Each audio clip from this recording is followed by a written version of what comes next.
Assalamualaikum warahmatullahi wabarakatuh. Kami dari kelompok 2 akan mempresentasikan tentang struktur dan kebahasaan cerita sejarah berjudul Kemelut di Majapahit. Struktur teks cerita sejarah yang berjudul Kemelut di Majapahit Jilid 1. Yang pertama ada orientasi atau pengenalan tokoh yang berisi Raden Wijaya berhasil menjadi Raja Mojopahit pertama bergelar Kertarajasa Jayawardana. Ronggolawe diangkat menjadi Adipati di Tuban.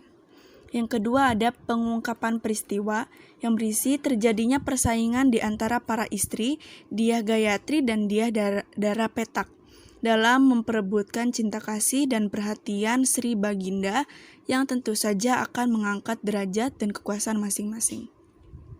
Yang ketiga ada menuju konflik yang berisi pengangkatan Patih Hamangkubumi, yaitu Patih Kerajaan Mojopahit, yang diangkat oleh Sang Prabu menjadi pembesar yang tertinggi dan paling berkuasa sesudah raja, yaitu Senopati Nambi, yang membuat Ronggolawe murka.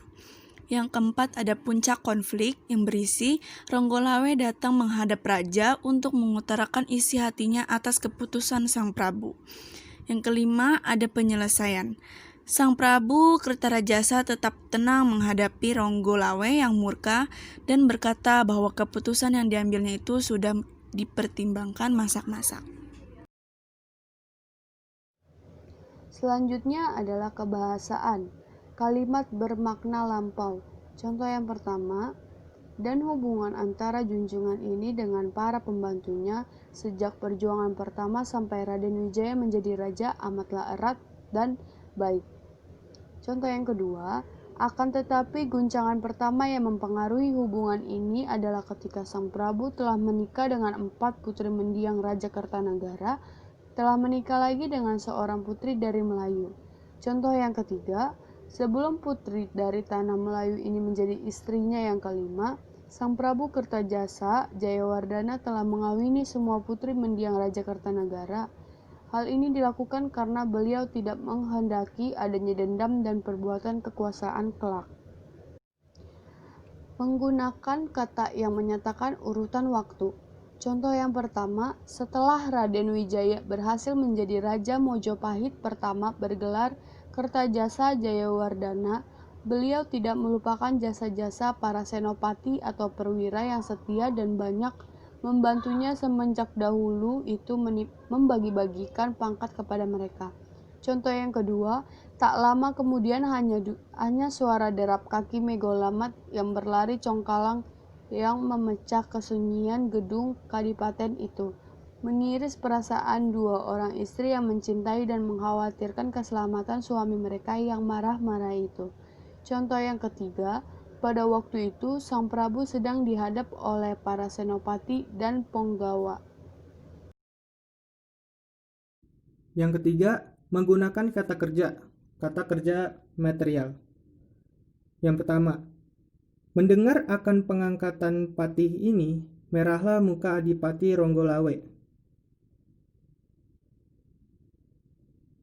Yang kedua, ketika mendengar berita ini, dia sedang makan seperti biasa dilayani oleh kedua orang istrinya yang setia, yaitu Dewi Mertorogo dan Tirtawati.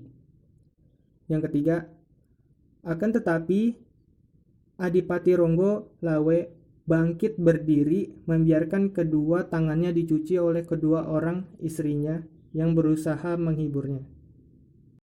Kelima, menggunakan kata kerja mental. Yang pertama, Sang Prabu sangat mencintai istri termuda ini yang setelah diperistri oleh Sang Baginda lalu diberi nama Sri Indraswari.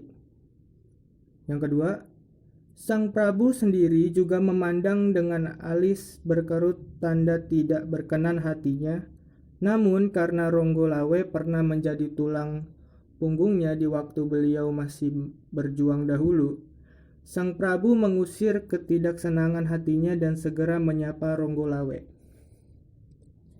Yang ketiga, semua muka para penghadap raja menjadi pucat mendengar jawaban ini, dan semua jantung di dalam dada berdebar tegang. Yang keenam, menggunakan banyak dialog.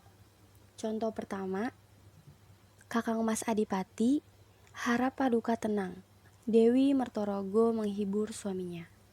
Contoh kedua, ingatlah Kakang Mas Adipati, sungguh merupakan hal yang kurang baik mengembalikan berkah Ibu Pertiwi secara itu.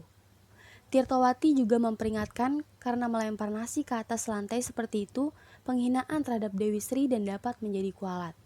Contoh ketiga, aku harus pergi sekarang juga, katanya. Contoh keempat, pengawal lekas suruh persiapkan si Megolamat di depan. Aku akan berangkat ke Mojopahit sekarang juga. Megolamat adalah satu di antara kuda-kuda kesayangan Adipati Ronggolawe. Seekor kuda yang amat indah dan kuat. Warna bulunya abu-abu muda. Contoh kelima, hamba sengaja datang menghadap Paduka untuk mengingatkan Paduka dari kehilapan yang Paduka lakukan di luar kesadaran Paduka. Semua muka para penghadap raja menjadi pucat mendengar ucapan ini, dan semua jantung di dalam dada berdebar tegang. Contoh keenam, Kakang Ronggolawe, apakah maksudmu dengan ucapan itu? Contoh yang ketujuh, yang hamba maksudkan tidak lain adalah pengangkatan Nambi sebagai pepatih Paduka. Keputusan yang Paduka ambil ini sungguh-sungguh tidak tepat, tidak bijaksana, dan hamba yakin bahwa Paduka tentu telah terbujuk dan dipengaruhi oleh suara dari belakang. Pengangkatan Nambi sebagai Patih Hamangkubumi sungguh merupakan kekeliruan yang besar sekali, tidak tepat dan tidak adil. Padahal Paduka terkenal sebagai seorang maharaja yang arif bijaksana dan adil. Contoh ke-8, Kakang Mas Ronggolawe, tindakanku mengangkat Kakang Nambi sebagai Patih Hamangkubumi bukanlah merupakan tindakan ngawur belaka, melainkan telah merupakan suatu keputusan yang telah dipertimbangkan masak-masak. Bahkan telah mendapatkan persetujuan dari semua paman dan Kakang Senopati dan semua pembantuku. Bagaimana kok Kakang Ronggolawe dapat mengatakan bahwa pengangkatan itu tidak tepat dan tidak adil? Contoh yang terakhir, tentu saja tidak tepat. Paduka sendiri tahu siapa Nambi itu. Paduka tentu masih ingat akan segala sepak terjang dan tindak tanduk dahulu.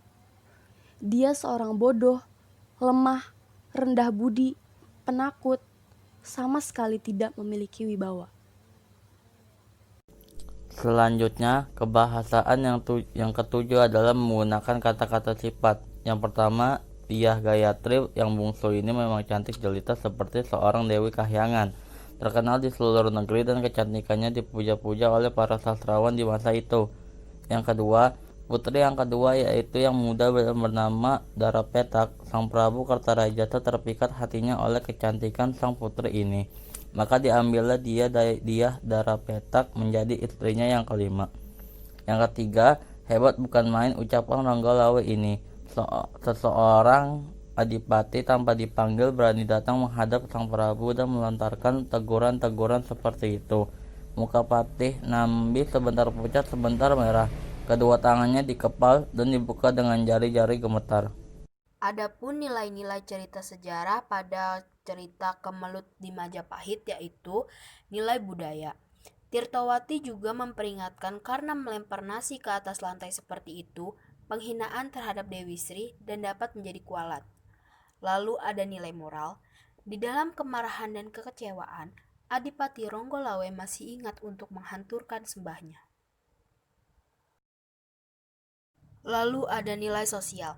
Setelah Raden Wijaya berhasil menjadi Raja Mojopahit pertama, bergelar Kertarejasa Jayawardana, beliau tidak melupakan jasa-jasa para senopati atau perwira yang setia dan banyak membantunya semenjak dahulu. Dia membagi-bagikan pangkat kepada mereka. Dan hubungan antara junjungan ini dengan para pembantunya sejak perjuangan pertama sampai Raden Wijaya menjadi raja amatlah erat dan baik.